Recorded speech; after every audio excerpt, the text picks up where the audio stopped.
Well, the breaking news as we head into our last little time together here. Just before the break, we learned that the Reverend Billy Graham, dead this morning at the age of 99, born in 1918. Certainly a very powerful figure in the United States. And, you know, I have a mixed, I never met him, but I have a mixed reaction to Billy Graham. I mean, on the positive side, he was one of the great faith leaders of this country that we've ever had, a very charismatic figure who did so much to inspire millions and millions of Americans. I mean, at his peak, you know, Billy Graham would hold rallies, and he would fill Yankee Stadium. The Billy Graham Crusades. Billy Graham Crusades. I've been to a couple of those. Is that right? Yeah, when I was a kid, my parents used to take me to see the Billy Graham Crusades. Yeah, I mean, tens of thousands of people turn out for those. And by the way, it was the football stadium in Columbia, South Carolina. Is that right? Yeah. Where the Gamecocks play. Filled with people, tens of thousands of people. Right.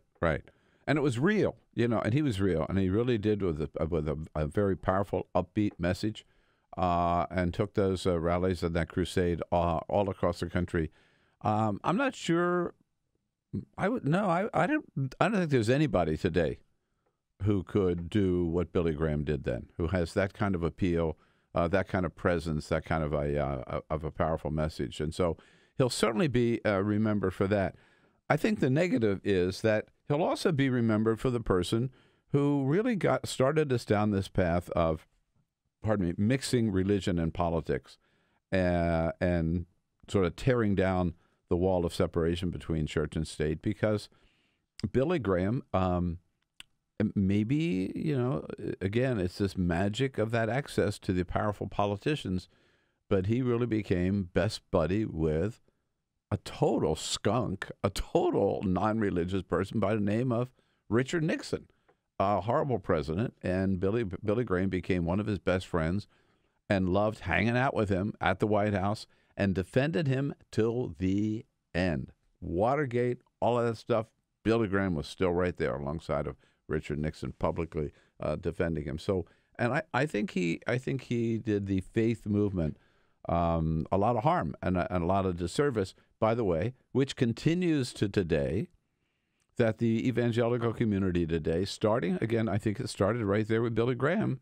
You cannot convince me otherwise, that it started the evangelical movement being a puppet of the Republican Party, and in effect today is nothing more, I believe, than an extension of the Republican National Committee. That's what the evangelical movement is today, led by, guess whom?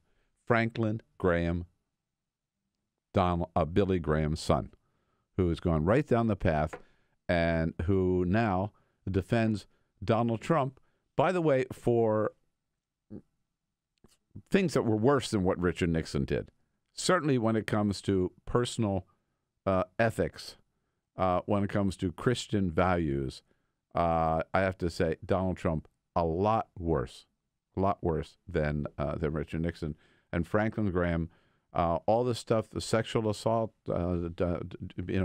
Franklin Graham is, well, Donald Trump said he didn't do it, and I believe Donald Trump. Same thing with Roy Moore. Roy Moore said he didn't do it, and I believe Roy Moore. So, I think the fact it's just there's no daylight today between the evangelical movement and anything that any Republican says or does. That's 100% true. Yeah. I mean, look at where we are.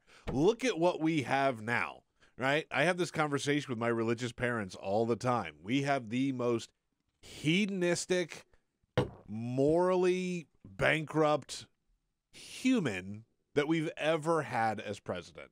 And you know what? He's got the head evangelical in the country as his vice president, Mike Pence. He's got all these evangelicals that are lining up to support him, and he hides behind them.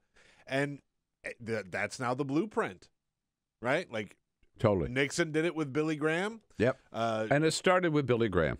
Yeah. So with all the good things that are going to be said about him today, rightfully so, and all the people that he did inspire and move as a Christian leader, you've got to say he also started us down the wrong path when it comes to identification of religion and politics.